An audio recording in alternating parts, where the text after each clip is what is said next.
கிருஷ்ணகிரி மாவட்டம் ஹொசூர் ரயில்வே சுரங்கப்பாதையில் 4 அடி உயரத்திற்கு தேங்கிய மழைநீரில் சிக்கிய ஆட்டோவை அதன் உரிமையாளருடன் சேர்ந்து பொதுமக்கள் மீட்டனர். இதுகுறித்து மேலும் விவரங்களோடு இணைகிறார் செய்தியாளர் ஆனந்த் பாபு. வணக்கம், விவரங்களை வழங்கலாம்.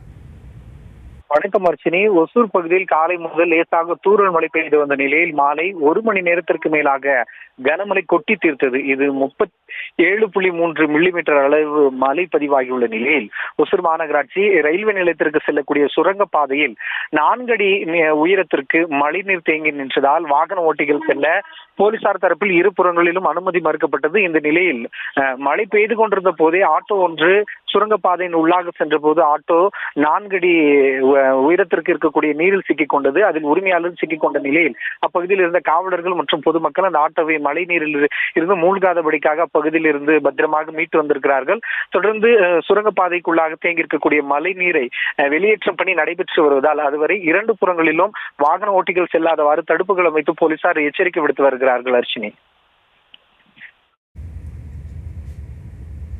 விவரங்களை வழங்கியமைக்கு நன்றி ஆனந்த் பாபு. செய்திகளை உடனுக்குடனும் துல்லியமாகவும் தெரிந்து கொள்ள சப்ஸ்கிரைப் பண்ணுங்க.